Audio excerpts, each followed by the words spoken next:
kurasa ya mwisho pamoja na Philip Nkin, Charles Abel, Judith, alikadhalika yupo Moland, tukiwa tunakuletea yaliyojiri katika kurasa za mwisho, ambayo kwa kiwango kikubwa yanazungumzia kuhusiana na yaliyojiri katika magazeti yetu, hasa yanayoandika habari za kimichezo, na pia tutaweza kupita katika mitandao ya kijamii ambayo takriban wiki nzima kumekuwa na story tofauti. Lakini pia timu ya Taifa Stars imeondoka Doha. Jana iliondoka hapa ikapumzika Doha. Leo inataraji nafikiri kwa saa za Doha kwa kuondoka. Imeondoka saa 7 usiku. Kuna muda alikuwa usiku kutoka Doha kwenda Casablanca. Akishafika pale Casablanca pale kuna kamji kadogo, kwa inabidi wapumzike kidogo. Hiyo ndege hiyo ndio inawachelewesha. Wataondoka saa 9 mchana ya mchana ya Casablanca, ambao huku ni saa 12 jioni. Okay. Watafika saa 2:30 katika ile uwanja wa mapambano saa 2 usiku. Kwa saa za Tanzania. Ndio mechi ni saa 6 usiku. Au mliangalia vibaya? Ile mechi bwana, tuweke Kiswahili cha namna hii. Saidia. Usiku wa kuamkia Jumatano. Sio Alhamisi. Kwani ile leo lini? Leo tarehe 2. Mechi tarehe 2. Tarehe 2 sina maana Jumanne. Sio tarehe 2. Tarehe 26. 26. 26 ni leo tarehe 22. 23. Jumatatu 24. Jumanne 25. Ile mechi ile imekaa hivi. Imekaaje kwa Jumatatu? Kimoroko Jumatano ila Tanzania Alhamisi. Kimoroko Jumatano ila Tanzania Alhamisi. Kitanzania Alhamisi usiku wa alfajiri ya lakini masaa tuseme hivyo yani vyetu ni siku ya Jumanne saa 6 usiku, saa 6:30 usiku.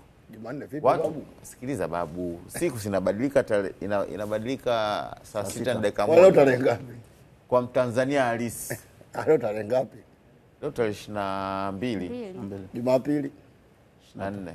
23. Jumatatu 24. Jumanne 25.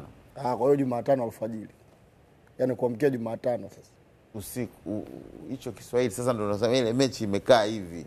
Usiku wa kuamkia Jumatano. Sisi tukiandika kwenye magazeti. Kwa kawaida tukiandika kwenye magazeti. Kwenye huo muda unaosemea yani kesho yake asubuhi ndio tunaandika. Tunasema usiku wa kuamkia leo. Yaani mechi ilipigwa usiku wa kuamkia leo. Yaani hii mechi imekaa kwenye au tuseme ni usiku wa kuamkia Jumatano au usiku wa kuamkia Alhamisi. Usiku wa kuamkia Jumatano. Usiku wa kuamkia Jumatano. Basi hivyo ndo mtu anaelewa rais. Yaani mtu ukilala ukasema ile Jumatano ukalala, ile Jumanne ukalala umekosa mechi. Kwa hiyo inabidi kwa hiyo ni Jumanne, hiyo unaweza ukachanganya watu hapa. Ni Jumanne saa 6 usiku ambayo inabadilika automatic kwenda Jumatano saa 6 dakika 1. Kwa ukishaanza kuiangalia unakuja kwa maana ni siku ya kuamkia Alhamisi ama ni siku ya kuamkia Jumatano? Kuamkia Jumatano. Yaani kiufupi mechi Jumatano. Yaani kiufupi mechi Jumatano alfajiri. Kwani usiamke Jumatano saa 1 asubuhi ukasema yaani wewe kesha Jumanne. Yaani kwa watu ambao wamezoea kuangalia basket ile ni NBA hivi au zile ndio vitu ambavyo wamezoea. Unasema mechi imekaa hivi kwani imekaa hivi. Cheka alivyo nini yani? Mimi sija. Imekaa mara huku mara huko. Moroko aliyotega kule kwa mechi saa 3. Kwa hiyo tuseme kwamba ni usiku huo. Kwa hiyo watu wasitetereke wakasema kwamba kumeshakucha Jumatano. Yaani ile ukiwa siku ya Jumanne shamaza kula chakula chako cha usiku, endelea kukaa hapo na TV yako. Kukaa usiku saa 5 usiku. Inabadilika siku tarehe 1 ndo hapo. Yaani kithubutu kutoka hapo uioni mechi. Kesho kazini alafu. Kesho kazini. Haya, bado hapo kutoka hapo nakula daku. Watu wataisubiri. Kuna mambo ya masuala ya kwa daku. kipindi hiki Wengi watatasubiri. wataangalia. Na mechi hizi nyingi sasa hivi ni kwa sababu ya mfungo. Ni mfungo. Kwa sababu ukiangalia kule kwa saa za Morocco itakuwa ni saa 3:30. Saa 3:30 kwetu huko itakuwa ni mbele zaidi. Ni masaa matatu zaidi mbele. Kwa hiyo 6:30. 6:30. Kwa hiyo ni saa 6:30 usiku mechi itachezwa. Muda mgumu. Ikiisha tu si ndo mida ya daku. Sisi vya boli tutaangalia. Hapo unaungia, tukitoka hapo kufuzu kombe la dunia mechi za kupitia Amerika kule. Asubuhi jogoo anawika unaangalia. Mida hii sasa tunaanza kujinani kukaa sawa na mida. Sawa. Haya. Kumekuwa na off season. Nina break Hii break ina wiki 3. Wiki ya pili ile tumeingia. Tumeanza wiki iliyopita. Taifa Stars wanacheza na Morocco. Tumeona kwa tumekula point pale kutoka kwa Congo Brazzaville. Hamna point. Ile sema jitoa. Mechi zao zinafutwa. Yale matokeo yanafutwa. Kwa kundi letu limekaaje? Vile kwa sababu walikuwa kuchini. Eritrea nayo hayumo toka dakika za mwanzo. Kwa kundi letu mbona kama timu nyingi zimetoka? Timu mbili zimetoka. Si hizo mbili. Zimbaki 4. Kila grupu zinakuwa timu 6. Kwa calculation namna best loser katika kundi letu.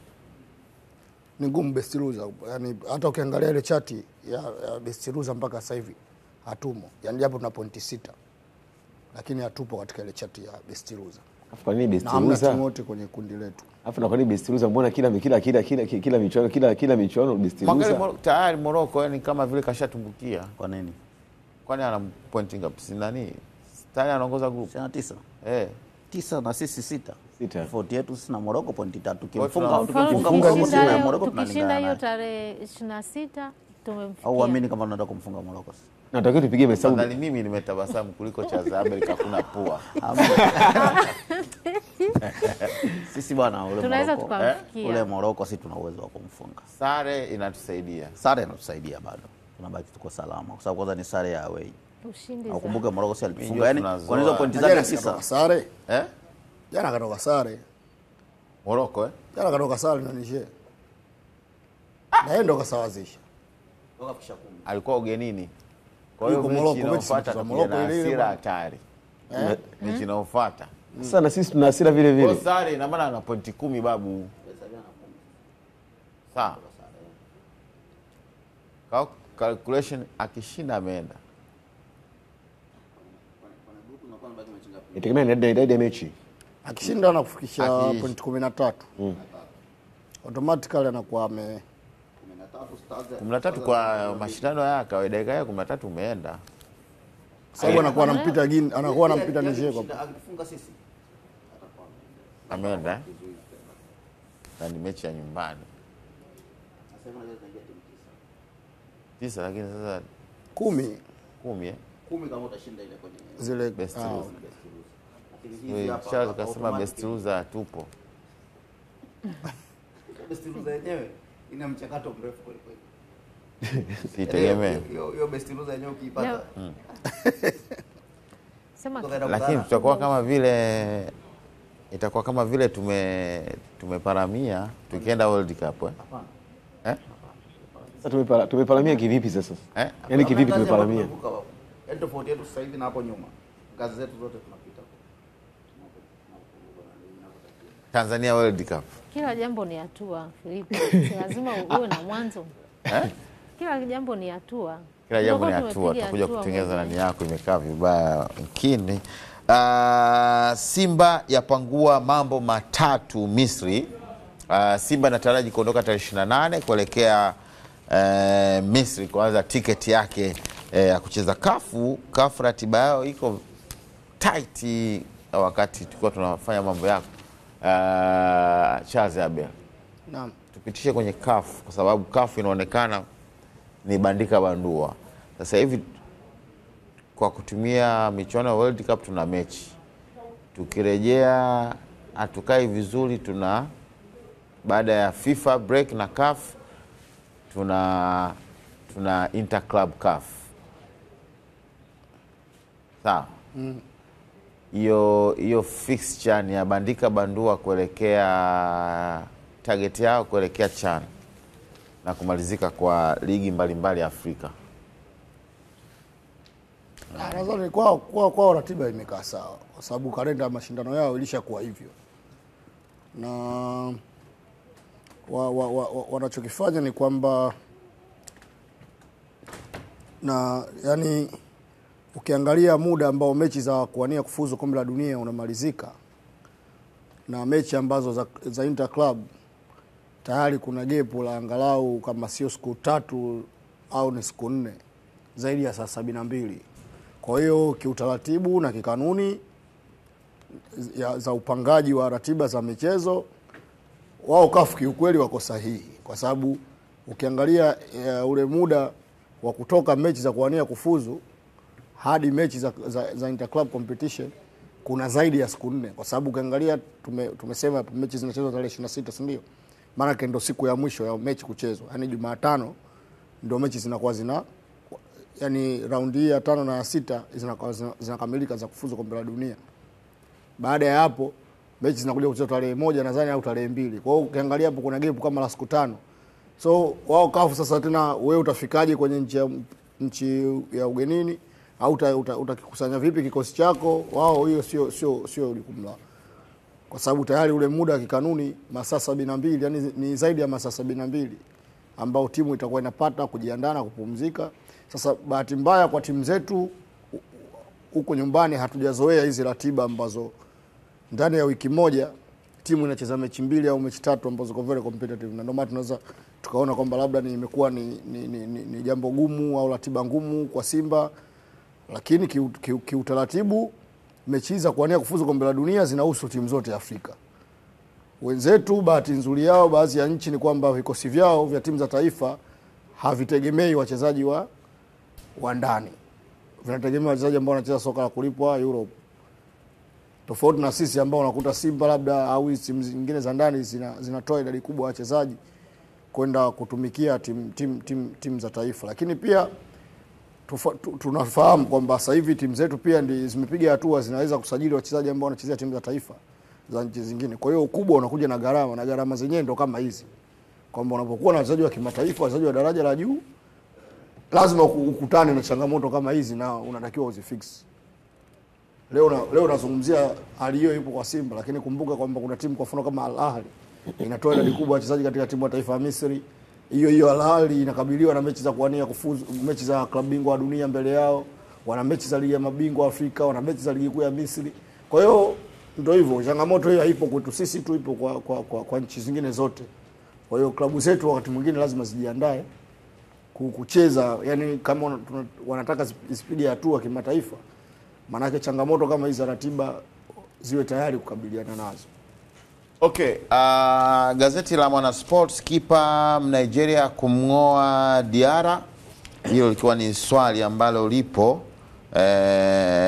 katika, unaweza ukalipata katika gazeti la Mwana Sports. Simba yapangua mambo matatu Misri.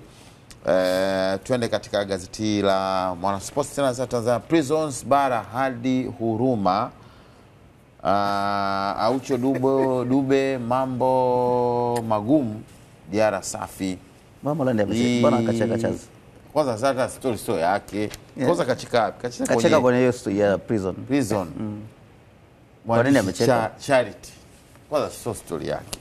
Sasa kwa nini kacheka? Ndio hapo. Amependa headline, ampenda nini? Kwamba Tanzania Prisons bara, Tanzania Prisons bana, unajua najaribu kutafuta kwa nini amecheka. Tanzania Prisons bara hadi huruma. Kaungana na mwingine naye kucheka. Kaungana na mwingine. Yaani Mola ndo kabaki kama. Unapoizungumza Prisons ni sawa na kuizungumza pia Ken Gold nini kwa yani ni mambo ni yale. Jamani, bila kuzungumzia Ken Gold labda nani timu yako pendwa. Ngoja nisome kinani kipasho hapa cha katikati. Hichi kipasho kinasemaje? Kinasema kwamba kushuka, yani katika story ya Prisons kipasho kinasema kinatupasha kwamba kushuka Prisons ni moja ya timu ambazo zisiposhinda michezo yao ijayo itajikuta kwenye hatari ya kwenda kucheza championship. Watakuwa wageni. Yaani kwa hapo Prison alipo. Atakuwa mgeni mwaliko. Kwa sababu ukiangalia pia kuna kitu nilikuwa nakiangalia hii wiki. Ukiangalia timu zote ambazo kwenye misimu mitatu mfululizo nafikiri ambazo hajafika point 30. Zote zilishuka daraja. Mwenzetu Ken Gold. Nani? Kuna hawa ndio maana yani unajua sasa kile mnaelewa hapo. Ndio maana mnielewe hivi. Ken Gold alikuwa anataka point 36 mpaka mwisho imeshindikana. Pointi ngapi? 36. Basi zingewapeleka hata kwenye playoff. Hivi wakiwa chini ya 30 hawezi kusurvive. Lakini kile kimehesabu tumeangalia hapo kwamba yani kimehesabu tuwatuzo kipiga hesabu kama Ken Gold kwamba huenda nao akicheza playoff. Kimehesabu kama nao akishinda mechi zao zote kama anapiga hesabu Ken Gold. Akishinda zote? Sio playoff. Anaweza kubaki. Kuna michezo miwili hapa ambayo wataanza nayo, ndio hata niliona kuna headline yenu umeandika dakika 180 za moto. Yani Ken Gold. Ken Gold shida imekata tamaa. Sababu kama kivipi sasa? Umekatia tamaa timu gani? Zote hizi mbili za chini hapa. Hapana. Yaani hizo zote mbili hapa. Hapo wanapanda. Nakumbuka leo shuka wakapanda msimu huu. Hapo moja itabaki. Mimi shida yangu naiona Prison ana pointi 18. Ken Gold toka akae hapo chini. Ana pointi 16. Lakini bwana tumekota pointi 10. Lakini Philip unajua nini? Tumekota pointi 10. Philip, unaweza kabaki na historia mzunguko. Unasikia Philip? Unasikia kwa sababu unachokisemea mimi hofu yangu nyingine ni hizo timu zote zinatoka mkoa mmoja. Na mechi wenyewe kwa wenyewe. Ken Gold anatoka Mbeya. Ndio mmoja atabaki. Alafu Prison anatoka Mbeya. Alafu wana mechi ya wenyewe kwa wenyewe. Yaani pale huwa ni mkoa ambao unaongoza sana kupandisha timu. Ni mkoa ambao unaongoza sana kupandisha timu na timu zake zinaongoza sana kushuka. Kuna wakati walikuwa na timu ngapi? 3 Walikuwa na timu 3. Kuna Mbeya Kwanza, Mbeya City na Prison. Mbeya City kwenye championship wako vizuri. Mbeya City ndio kocha kaondoka tena naye. Uje Philip Philip unajua ni nini? Mimi naweza kusema kitu kimoja. Unajua ni nini kwamba au anguko kubwa niwe tu mkweli mimi binafsi mimi nimechunguza Prison sawa, nimefuatilia sana kwa karibu. Unajua anguko kubwa limetokana na hiyo Prison kuyumba ni kuondoka kwa kocha Mwalimu Ahmadi ambaye yupo JKT Tanzania. Kwangu mimi naona ni Ahmadi. Ahmadi naona ndio anguko kubwa Ahmadi Ali. Mimi kwangu ndio anguko kubwa. Kwa nakumbuka vizuri angalau wachezaji ambao waliopo Prison ya msimu uliomalizika na msimu huu. Of course naona kama ni wale labda ni wachache sana kuna mengizo ambayo ameingia.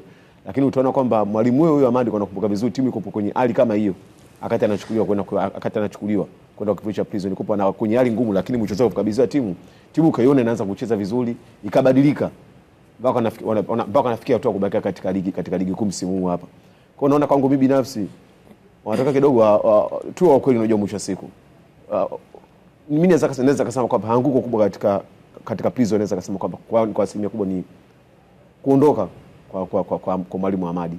Kwa hiyo nafikiri kuna haja kidogo kwa Prison nao waliangalia hilo mwisho wa siku kabla hata kocha kumuondoa ama sijui nini kimemuondoa labda aidha huenda kama maslahi. Lakini binafsi mimi naona kwamba kitendo cha kumwachia kuondoka tu kirahisi vile Mwalimu Ahmadi kwao ni pengo kubwa sana.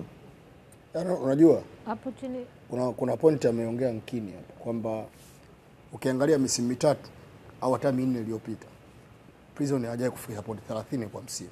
Yaani kuvuka. Yaani maana yake hiyo misimu mitatu tu yenyewe Prison alikuwa anabaki kwa miujiza. Yaani kwa hiyo inakupa picha kwamba unaweza ukapata hisia kwamba hata wao wenyewe kama wameshaichoka ligi kuu. Lakini pia unaweza Mola ndio umeongelea pointi nzuri, Mwalimu Ahmadi kaondoka. Lakini hebu angalia wachezaji tegemewa Prison msimu uliopita. Leo wako wapi? Zabona Mayombia yuko Pamba. Ibrahim Abraham yuko Pamba. Kipa Yona yuko Pamba. Yaani katika kikosi ambacho angalau yani ukipanga ile first 11 ya Tanzania Prisons msimu uliopita wamekimegua kikosi wachezaji kama 7 kwa sababu Jumanne Elfadhili naye pia Salum Kimenyo Nurdini Chona ona injury. Kwa hiyo bwana Elfadhili ndio alirudishwa. Yaani sasa wamerudishwa baada ya kuona sasa hali ni tete. Lakini walishaondoa katika mpango wao kabisa wa msimu. Kwa hiyo unaweza ukaona yani mwalimu mpya sawa ameingia kwenye timu lakini analazimika kuanza msimu na kikosi ambacho kinawako yani wachezaji 7 ambao walikuwa wategemea first 11. Yani wote hawapo. Maana yake wanatakiwa kutengeneza tena krimu mpya. Na hiyo krimu mpya kwa wachezaji wa daraja gani ambao umepewa? Hiyo ndio shida. Yaani unaona kama ilivyo kwa mfano tuchukulie Simba, Yanga au Azam. Hizi ni timu ambazo kwa ligi yetu zinaweza zikaondoa hata wachezaji 8 wa first 11. Lakini zikaweza kuleta quality wachezaji 8 wakaingia kwenye timu na wakazipa timu matokeo mazuri. Lakini leo unaondoa wachezaji 7 wa first 11. Unawaleta wachezaji ambao walikuwa ni ziada kwenye timu zingine ndio waje kukujengea timu. Kwa hiyo ni changamoto sana ni of course na ndio maana mwisho wa siku kile ambacho walikijenga ndio tunakiona uwanjani. Yaani uzuri wa sasa hivi wa ligi yetu jinsi ilivyo. Yaani unachokipanda ndio unachokivuna. Yaani hakuna uwezekano wewe ukapanda mahindi ukaja kuvuna mpunga. Hamna. Yaani sio kama tena zamani. Ligi sasa hivi imekuwa na timu zimewekeza. Sema kama Prisons tuseme kama watabaki ligi kuu.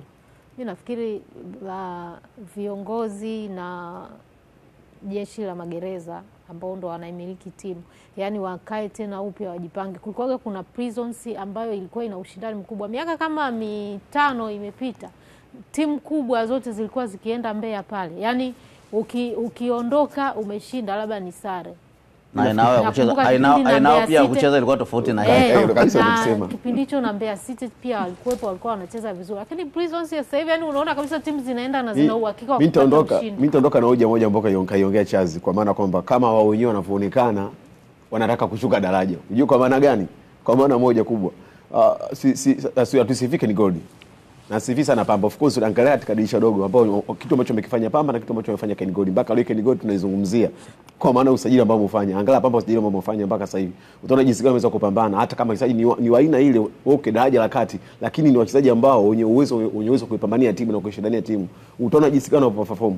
Lakini sasa utaiona sasa hivi Prison kwa dirisha dogo limemalizika kina ngai kama kusema chanzo wachezaji 7 hawapo katika timu. Wengine wana injury, wengine wameondoka. Asa imagine wachezaji kama 7 wanaondoka fanya wewe coach unafanya usajili wa wachezaji wa aina gani kwenda kuitapata katika timu. Je, wale wote wana quality nzuri ambayo wanaweza kuisaidia timu? Manake katika dirisha dogo lazima usajili wachezaji ambao wenye uwezo kuisaidia timu kwa maana kubakia katika ligi ama aidha kufika kumaliza ligi katika nafasi nzuri katika 5 bora ama hata kwenye 10 bora atisa ufikie kule.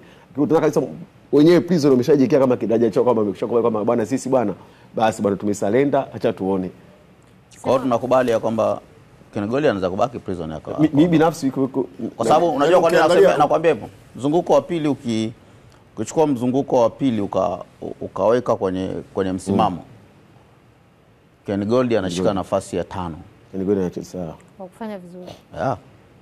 Kwa hao wote hawa kama Ken Gold angeperform vizuri tu mzunguko wa kwanza. Ina maana asingekuwa hapo alipo leo. Asingekuwa hapo kabisa. Na hiyo unaosemea Prison swi Kagera swi ndo ziko huku chini. Lakini pia hata ukiangalia wale Ken Gold hata unavyowasikiliza wanavyoongea. Yaani unajua timu ambayo ina ari, yani unaona kama hivyo wachezaji wanapewa bonus bwana mkishinda kuna hela hii mkitoka sare yani unaona kabisa ni watu ambao sawa tupo chini lakini inawezekana. Hata Kagera na wenyewe hata fighting spirit yao ukiona uwanjani. Yani unaona kabisa kwamba kweli wanapoteza au wanatoka sare lakini kuna kitu fulani wanakifanya. Mimi kwenye issue ya Ahmadi ambayo amesema Moland. Kuna kitu cha makocha wengi sana kujifunza. Yani aina ya Ahmadi ya kuifundisha timu yake. Yani unaiona timu ina kitu cha tofauti na makocha wengi. Na hata mimi leo ukiniwekea kwenye mzani ukiniambia nafikiri ndio timu ambayo inafundishwa na mzao ambayo inafanya vizuri, si ndio? Yeah. Na ndio timu ambayo goalkeeper wake ameruhusu magoli machache ambao ni mzawa pia. Kwa hiyo nafikiri hicho ulichokisema ni sahihi kabisa ya kwamba kwa makocha kuna sehemu ya jinsi ya kujifunza. Kuna siku moja nafikiri ni Chaze au nani alimzungumzia kocha akasema anaenda kwenye mechi kama dhidi ya Simba au Yanga lakini anaweza kukuambia kwamba mimi najua jinsi ya kuwabana, nitawabana hapa na kweli mechi inakuwa vile vile. Na kweli mechi inakuwa vile. Kuna kitu cha kujifunza pia kama ulivyosema kwamba wakati timu zinakuwa na makocha lazima ziangalie unavyomwacha huyu unamchukua yupi. Okay. Jadala mzito kidogo karibu. Nini muona kitu kipya nimekiona hapa, hadithi mpya na Faki. Faki najaribu kuiangalia kuidadavua Huyu jamaa inaonekana ana hadithi katika Mwanasports. Faki Faki ana hadithi inasema ama zangu ama zao. Hadithi ya kwanza. Hadithi ya pili anasema kwa mtutu wa bunduki. Huyu ni Faki katika gazeti. Hiyo kwa mtutu nahisi inaisha. Ndio inamalizika. Naona kuna moja inaondoka hapo. Makala ndio inaisha. Hiyo moja inaisha afu hiyo nyingine sasa ndio inaanza utamu wake. Lakini mmeintroduce katika front page ambayo ni kitu kipya, hatujakizoea kwamba hadithi mpya. Nisome paragraph moja labda. Unaruhusiwa? Unaruhusiwa. Paragraph moja. Ina mlengo wa michezo. Yaani ukifikirisha. Hadithi huwa ni jinsi mtunzi anavyoweza akatunza kwa njia. Nijaribu kusoma paragraph moja kwa sababu nimeruhusiwa. Hadithi mpya na Faki Faki ambayo mwandishi wa gazeti la Mwanasports. Makontena 10 yalionyesha yalipakiwa bidhaa za miti kutoka Afrika Mashariki yamegunduliwa katika bandari ya mji wa Zun Chiffon, bara la Asia, yakiwa na meno ya tembo. Inaendelea hii hadithi katika ukurasa wa 16 wa gazeti la Mwanasports. Tusimalize utamu. Haya. Nyingine hivi, Charles Abel, ushafikiria kwa nini mastaa wanavaa miwani ya rangi yenye udadavuzi ndani yake kama nyekundu hivi?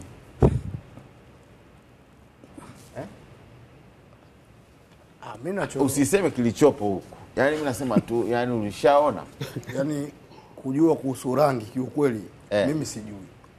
Ingawa mimi najua mtu anaweza kavaa miwani labda ana tatizo la macho anamuuma. Kama mimi. Mwingine haoni mbali, anavaa miwani ya kumsaidia kuona mbali.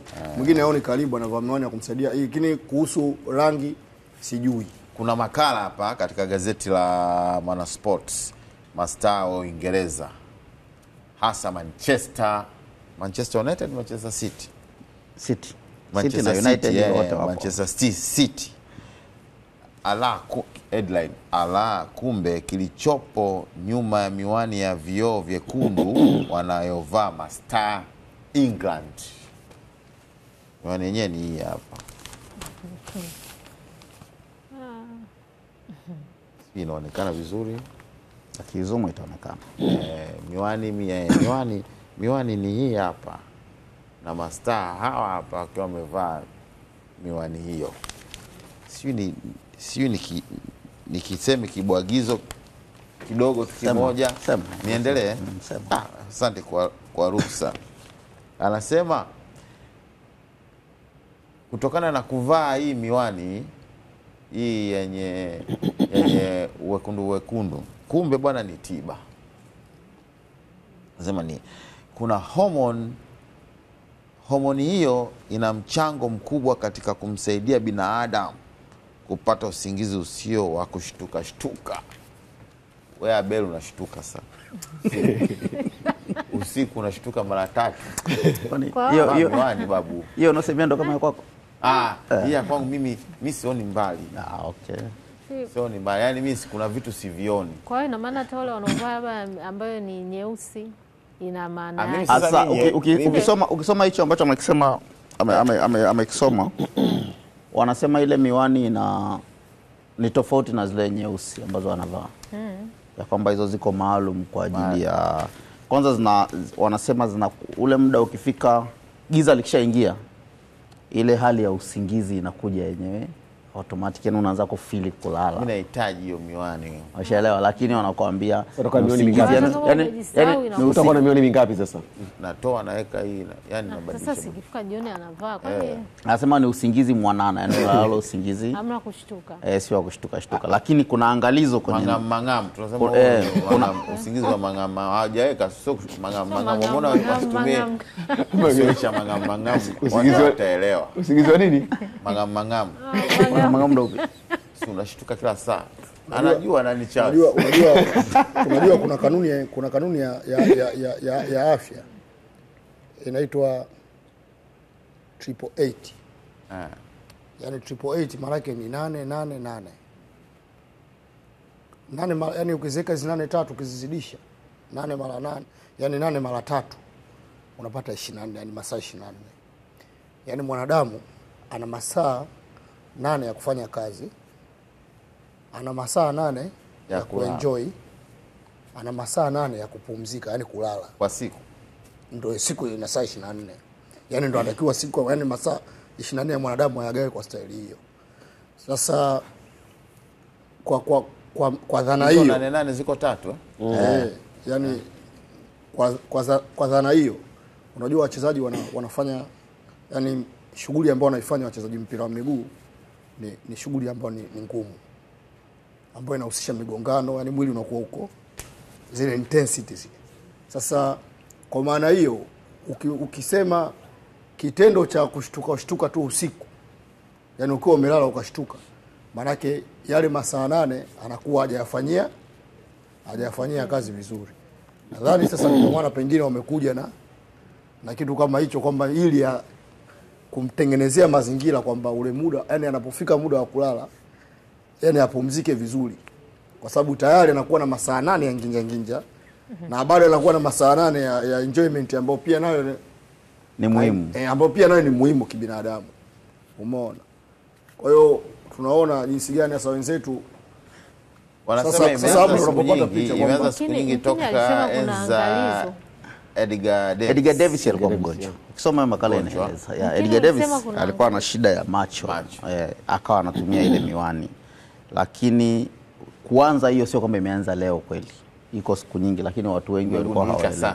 Yani mastaa wengi wameanza kuvaa sasa hivi. Lakini ni kitu ambacho kipo siku nyingi. Lakini kinaangalizo, wanakuambia lazima uhakikishe ya kwamba vile viwango vya hiyo rangi yani vimepimwa kitaalamu. Sasa kweli mradi tu umekuta tu rangi na utana rangi ile. Tuseme miwani hiyo original. Sasa ndio hivi yani inamaanisha unasema nataka kuvaa miwani. Sababu ndio mpira za kubuguru ndio umeona miwani na rangi nyekundu tena. Kwa sababu ngoja kwa ile formula yako ya 88. Ile formula yako ya 88. Nimeipenda. Kwa Moland inaingia. Tusaidie. Yani yale masaa 8 ya kuenjoy, masaa 8 ya kazi, masaa 8 ya kulala kwako hapo. Kuenjoy muda gani? Ngoja hapo. Hiyo kuenjoy muda gani? 8. Unalala. Yani enjoyment ni ile sangine story, mkaa sehemu unakunywa kahawa, unafanya mazoezi. Mazoezi ndio nani kazi? Mazoezi ni sehemu ya enjoyment. Kama mazoezi sio kazi, ajira yako. Ile kwako inakuwa ni sehemu ya enjoyment. Sababu tunatoka hapa babu. Unatoka hapo ofisini kwako saa 8 mchana. Saa 8 mchana. Yale masaa yako 8 kabla ya kulala unayagawa sasa hapo kwenye mazoezi. Umeshaelewa?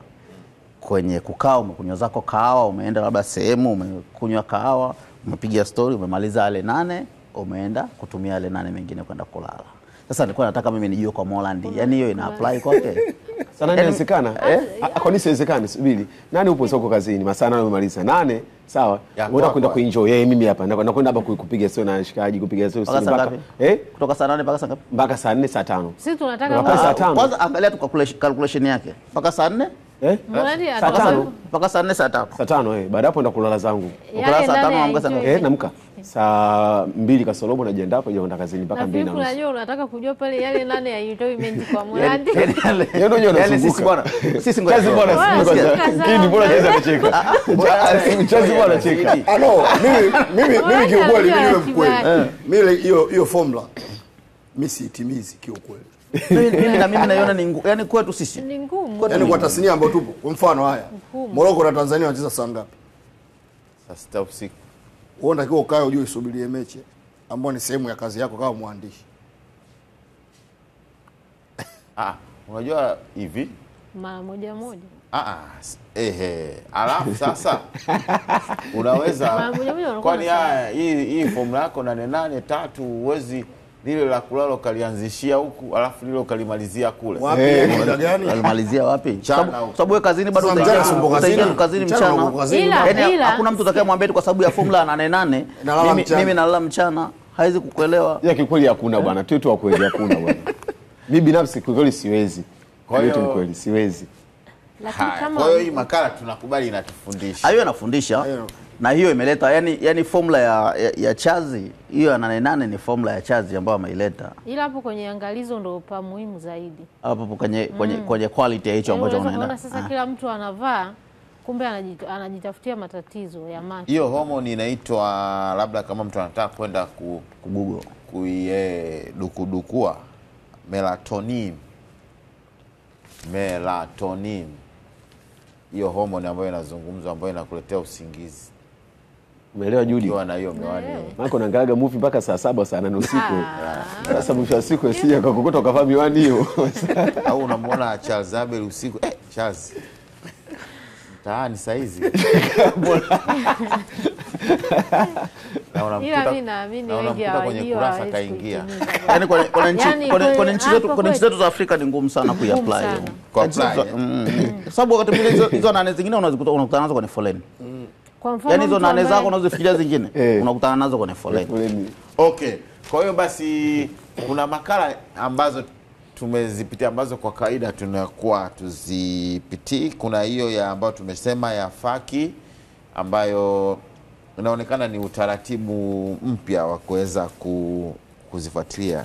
Yaani mtu ukiwa katika tulia zako wiki nini umpumzika. Ukiwa katika break mambo mengi unayaona. Ukiwa katika break unaona mambo mengi. Sasa hapo mambo umeshaisha. Hakuna raha kama kuanza hadithi kuanzia ya kwanza mpaka itakapoisha. Ndio nashangaa yani unavutiwa. Nashangaa kingine ananiambia ile inaisha. Umeziona ziko mbili, moja hiyo inaondoka mbili. Anza hiyo moja sasa. Hiyo ambayo inaanza hiyo. Hiyo inaanza moja. Imeanza leo.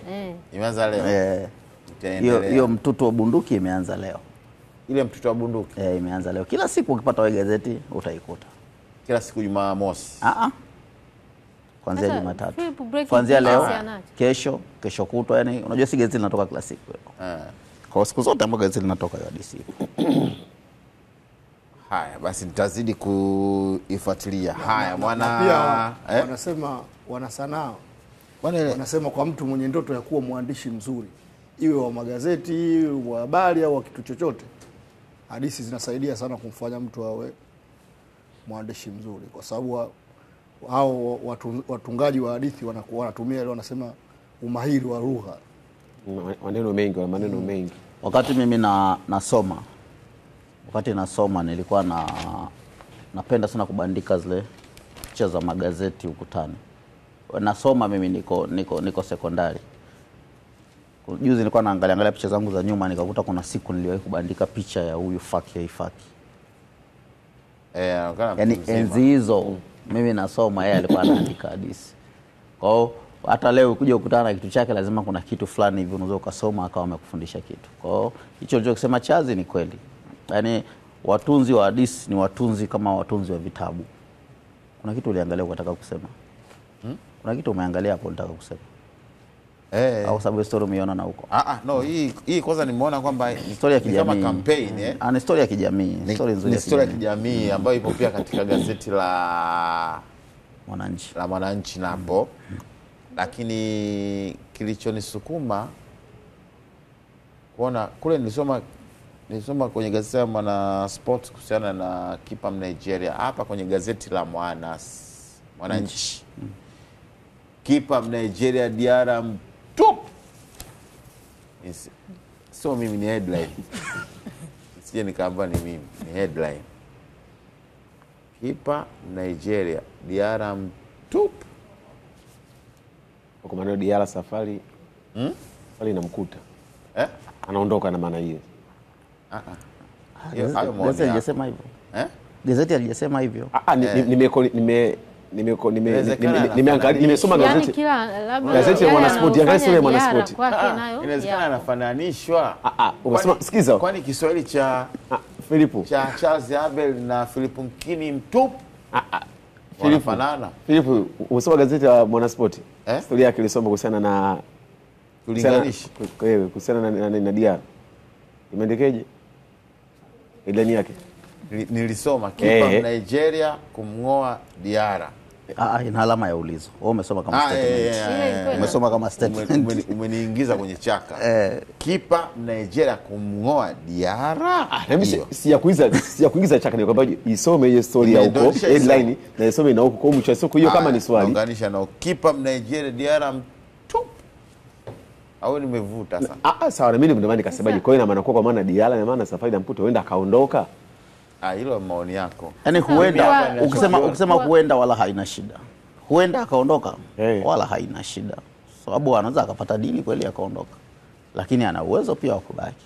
Yeah, of course. Kwani hapa kumngoa ina maana mbili. Manake na kwanza kubaki hata nani haitawezekana. Kwa nini? Kuna taarifa ambayo nilikuwa nimezipata, sijajua kwamba sio lazima. Yeah, of course. Sasa kwamba sio kanuni mpya sio zinakuja, sio kwamba makipa sio wawili wa kigeni watu wakuepo. Sasa kwa watu sajiliwa, kwa maana kipa kama ni mmoja ni mmoja. Kwenye ligi kuu makipa wa kigeni huyu si anaweza akabaki kule kule kwa mkopo? Inawezekana kabadili uraia kwa Tanzania. Au siyasema mimi waishauri. Inawezekana. Uraia siyasema mimi uraia. Sasa hoja sema uraia. Au anawezekana kwa mfano hapa anasema kipa Nigeria kumngoa Diarra, au inawezekana tukaambiwa kwamba imemsajili Yanga, imemsajili na kwa sababu tunaamini kwa vyovyote vile pale akakaa pale ikamngoa katika nafasi yake ya kipa namba 11. Sababu hiyo kanuni unayosemea bado haipo.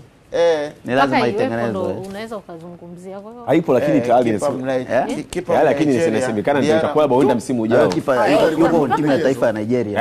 Hebu tusikize mashabiki wanapendekeza. Tusikize mashabiki wanasemaje. Tukiwa na mwenzetu Ali Bakari.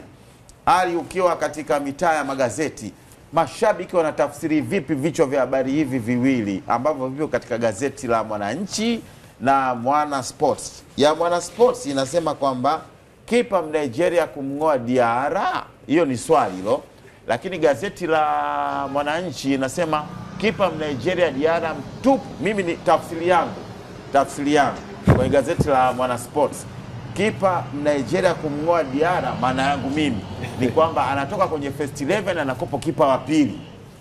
Na kipa Nigeria Diarra mtupu kwenye gazeti la Mwananchi, kwa tafsiri yangu mimi, ni wanafanana.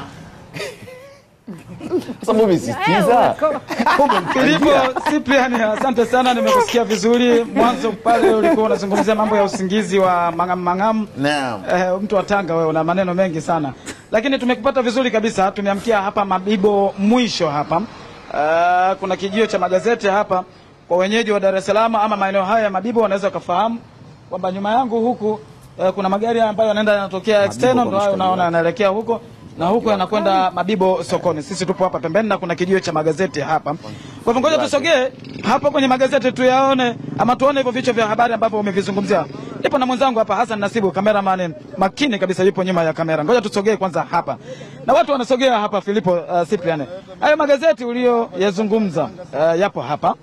Gazeti la Mwanasport hili hapa ambapo habari kubwa ni inahusiana na Simba yapangua mambo matatu Misri. Bila shaka umeisoma kwa undani kabisa, nilikuwa na kufuatilia. Lakini chini hapa ndio habari unayoitaka. Kipa Nigeria kumngoa Diarra, kuna alama ya kuuliza hapo. Ipo. Hiyo ni kwenye gazeti hili la Mwanasport. Sasa umezungumzia pia gazeti la Mwananchi. Hebu tuone na kwenye anasemaje? Kipa Nigeria Diarra tupu. Na Filipo umetoa tafsiri za habari hizi mbili ama vichwa vya habari hivi viwili.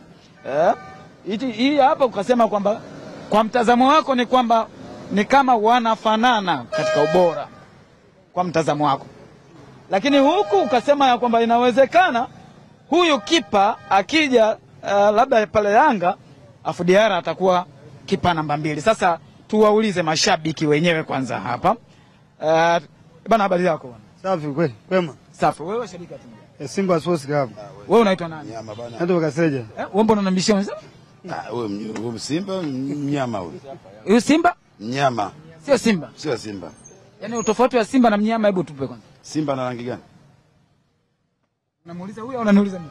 Hata nikuulize Simba na wewe Simba na Wewe shabiki wa timu gani? Yanga.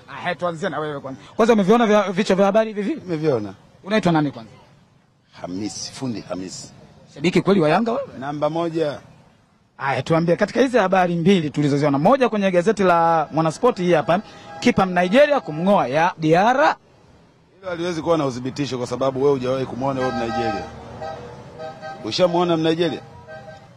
Wewe lakini kwa mujibu wa hii taarifa. Hii ni taarifa tu, lakini ushamuona akiwa. Wewe kama shabiki wa Yanga umeipokeaje? Bado mpaka nimuone uwanjani. Na je, kama akifika unafikiri kweli Diarra? Kitendo chake ndio nitakiona kujua Diarra na yeye nani zaidi.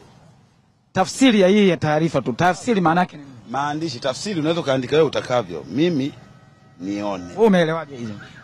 Mimi naona tu kama yeye anaona Diarra atakuwa chini yeye kwa mawazo yake. Lakini mimi sio. Ukienda hapa kwa gazeti la Mwananchi, kipa Nigeria Diarra mtupu. Wanafanana maana yake. Wanafanana kwamba ubora wao sawa. Sasa yupi ni yupi atamzidi mwenzie sasa? Sehemu nyingine. Kiwango cha Diarra msimu huu na misimu iliyopita wewe unaonaje, hasa tukizingatia msimu huu? Kuna tofauti. Mwaka huu yuko chini. Kashuka. Sasa tofauti ya wachezaji sasa, mwaka huu sikashuka. Anaweza kaja mwenzie ambao wanafanana akaongeza zaidi. Unafikiri kuna haja ya Yanga kutafuta kipa mwingine? Ni lazima kwa sababu golikipa lazima wawe watatu ili wanaefanana. Akiumia huyo akikaa huyo wanakuwa sawa.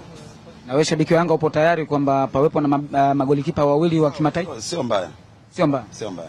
Bana wewe ulikuwa unaitikia hapa. Wewe shabiki wa timu gani? Shabiki wa Yanga African. Unaitwa nani? Naitwa Isidore Valentini. Hizi habari mbili zilizopo katika gazeti la Mwananchi na Mwanaspoti, wewe kama shabiki wa Yanga, tafsiri unaipata tafsiri aina gani? Tafsiri naipata kwa jinsi gani? Huyu kipa Diarra kama ana mapungufu fulani tumeyaona katika mechi mbili zilizopita katika uwanja wa KMC. Mfano ile mechi tuliyopigwa ile ya Singida Big Stars, goli moja, ile sio la kufungwa kabisa. Kwa golikipa alikuwa na uwezo fulani ambaye ana mapungufu, angekuwa na uwezo, ana uwezo kabisa, amepungua clean sheet yake. Clean sheet zimepungua. Mfano golikipa Kamara mzuri, lakini naye kadhibiwa kidogo na Diarra. Unamkubali Kamara? Hapana, mimi sikumkubali Kamara. Lakini umesema mzuri, lakini namkubali Diarra, kipa namba 1 wa Yanga African. Kwa hivyo upo tayari kwamba Diarra aendelee kuwa kipa namba 1 au vipi? Ndio, ipo tayari, lakini apatiwe mbadala yake ili apate changamoto za hapa na pale. Safi. Bwana wewe ulisema shabiki wa Simba, si ndio? Simba Sports Club. Sawa, Simba Sports inajiandaa kukabiliana na Al Masry ya Misri kule. Mchezo unautazama? Mchezo mzuri. Sababu Simba klabu kubwa kuliko Al Masry. Sawa. Sisi tuko bora kuliko Al Masry. Kwa hiyo uwezo wa kumuua huko pale. Simba imemzidi nini Al Masry?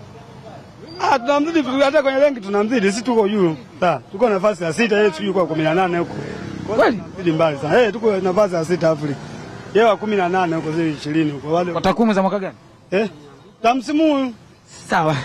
Sawa. Hii taarifa ya kwamba Young Africans kuna kipa huyu ambaye tumeiona hapa kwamba kipa Nigeria kumngoa Diarra. Wewe tu kama shabiki wa mpira Tanzania, hii taarifa kwako tafsiri yake inakupa tafsiri gani? Yanga kaamua kuongeza kipa. Unaona Diarra uwezo wake umeshuka sasa hivi. Sawa, Diarra nayo mwili ushaenda miaka 40 karibia sasa hivi. Miaka 40 karibia. Umetoa wapi bwana tafadhali? Mimi sinakwambia hiyo miaka ya mpira, lakini Diarra 40 usali sasa hivi. Ndio maana anaenda mwisho huyo. Sawa, tafute kipa mwingine sababu tunaona anachokifanya pale.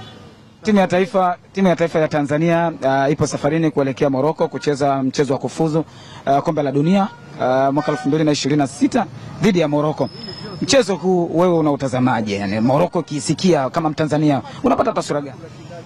Hiyo mechi ngumu kwa Tanzania, lakini tuna uwezo wa kushinda. Sasa tuna vijana wanaocheza mpira. Sawa. Na vijana wako vizuri. Sawa. Pale tunajua kuna Kapombe, kuna Shabara, kuna Jobu, sawa. Kuna Baka, kuna Kagoma katikati, kuna Kibu Densi mkandaji. Bado tuko vizuri. Kwa hiyo tuna uwezo wa kushinda hata kule kwao. Vizuri tu. Tunaweza kushinda? Yani tuna uwezo wa kushinda popote pale. Sababu sisi tuko vizuri. Sasa tuna wachezaji wazoefu, tunacheza kila siku klabu bingwa. Tunacheza wote kule, tunacheza kimataifa kila siku. Kwa hiyo tuko vizuri sasa hivi. Timu yetu tuko vizuri. Vijana wako vizuri. Sawa. Bwana muda mrefu, hebu sogea kidogo hapa ndugu yangu. Mambo vipi? Sawa, inakuaje kama mkubwa? Fresh, unaitwa bana? Kwa jina mimi naitwa Salimu. Shabiki wa timu gani? Shabiki wa Yanga. Sogea kidogo. Mimi ni shabiki wa Yanga kindakindaki. Ila nimekuja hapa baada ya kusoma gazeti haya. Nikaona kama sielewelewi vichwa vya habari hivi, lakini sio kesi. Kweli Diala na mapungufu hayo yapo. Hakuna binadamu alokamilika bro. Umenielewa? Na kama klabu yetu yenyewe imeamua na imeona kuna changamoto ya Diala kuongezewa mwenzie, sio shida, lakini kwa mimi kwa haraka ninavyoona wasifanye maamuzi kwa haraka. Umenielewa bro? Hakuna mtu ambaye anaweza kufanya kitu pasipo kukosea. Ukikosea ndio unajifunza. Lakini kutokana na uongozi wenyewe umeamua kufanya hivyo, it's okay, hatuwezi kusema sana kwa sababu sisi ni mashabiki. Kweli hatuna ujanja, lakini wenyewe mwenye ujanja ni ofisini.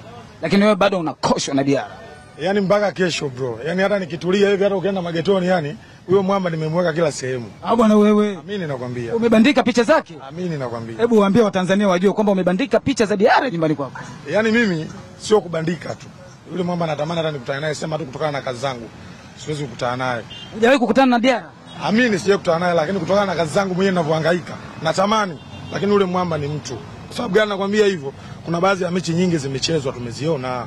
Umenielewa bro? Kama mtu kafanya vizuri tunamwambia akafanya, kama akakosea tunamwambia akakosea, lakini kama uongozi unataka kufanya hiki hatuwezi kupinga sana, kwa sababu mashabiki tukisema tulalamike naweza tukalalamika, lakini wao ndo wanaangalia kwamba hapa kweli wanaweza kumuongeza wewe unamuongeza, tutaona. Lakini ikitokea bado changamoto, sitasema ukweli pale pale kwamba mtu anayefaa kuendelea ni Diala. Yupo wewe mwenyewe unaona, wanakuja wanaondoka, wanakuja wanaondoka, lakini tumemwona mtu muelewa huyo hapo. Sasa hebu ongea, mtumie ujumbe Diara moja kwa moja, angalia kwenye kamera hapa. Mwambie kwamba bwana Diara, mimi natamani kuonana na wewe na picha zako. Yaani hebu elezea. Bwana Diara, mimi kwa jina naitwa Salim, sawa? Ni mshabiki wa Yanga kindakindaki. Tokea nianze kufuatilia katika mechi zote zilizoanza tangu 2000 na ngapi mpaka sasa hivi 2025. Mimi nakukubali na maskani kwangu natamani hata uje uone mwenyewe jinsi ninavyokubali. Ila natamani leo kesho, lakini kutokana na kazi zangu mwenyewe za kuhangaika huo muda sina. Lakini nikipata na imani nitatia timu kumuona huyo mwamba. Sawa. Bwana huyo ni shabiki wa Yanga lakini pia ni shabiki Jigi Diara, golikipa wa Young Africans, akielezea mapenzi yake na anasema kwamba nyumbani kwake amebandika picha za Diara na anatamani siku moja aonane naye. Philipo Cyprian, hayo ndio ambayo yamejiri kutoka hapa Mabibo. Mwisho mimi na mwenzangu Hans Nasibu ama Hassan Nasibu tunarejesha matangazo kwako Philipo. Usifunge kwanza, usifunge Ali, nilikuwa nataka kufahamu wewe tafsiri yako umeichukuliaje hiyo, wewe kama wewe baada ya kupata maoni yote akiwemo huyo mtu wako anapata kahawa hapo nyuma yako. Tafsiri ni kwamba mashabiki wa Young Africans lakini hata huyu mmoja wa Simba ambaye tumemsikia inaonyesha ya kwamba ni kweli kwa namna fulani ukiangalia kitakwimu Diara kidogo katika msimu huu wa 2024-2025 ni kama takwimu kidogo zimeshuka ukilinganisha na namna alivyokuja. Kwa hivyo mashabiki wapo tayari kuona kwamba anaweza kaletewa mtu mwingine kama changamoto, kwa maana ya kwamba kumkumbusha Diara ajue majukumu yake, akumbuke vizuri majukumu yake. Lakini wapo ambao wanaonekana ya kwamba bado wanakubaliana naye, ni kama binadamu, kuna nyakati anaweza kashuka na kuna nyakati akarudi katika kiwango chake cha kawaida. Hiyo ndio tafsiri ambayo naiona hapo kwa Philip. Asante Ali, kuna mwenzako hapo kidogo kushoto kwako hapo. Ungemsalimia tu yeye tafsiri kidogo tu, huyo kushoto kwako anakunywa kahawa hapo, kigeuka tu anakunywa kahawa hapo. Salimie kidogo kuhusiana na yeye anaonaje hiyo tafsiri, yeye ni shabiki wa timu gani? Vizuri Philipo Cyprian, hebu ngoja tuzungumze naye. Bwana mambo. Salama tu bwana. Unaitwa nani wewe? Naitwa Joseph. Wewe shabiki wa timu gani? Yanga. Young Africans. Ndio. Bwana umesoma hii habari? Hebu tuie. Ngoja ionekane hapa. Hebu isome mwenyewe kwanza. Kipa Nigeria kumng'oa Diara. Wewe tafsiri, hebu tupe tafsiri hii. Ni alama ya kuuliza. Inamaanisha nini? Kwamba huyo kipa anaweza akaja au asije. Na kama atakuja, maana anaweza Diara akawepo na huyo kipa Nigeria akawepo vile vile.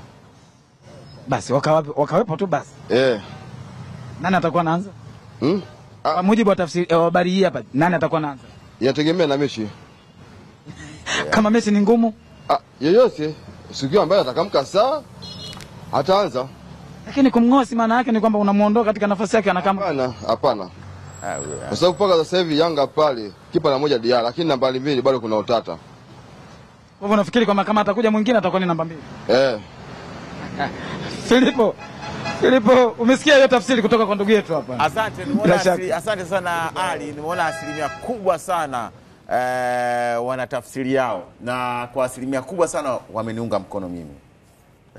So wameniunga mkono mimi kwamba tafsiri yangu. Kwa tafsiri yako ilikuwa ipi? Tafsiri yangu ni kwamba Diarra ni changamoto, wamenekea pale ni changamoto, kufanana ama changamoto tofauti na tafsiri ya Morandi.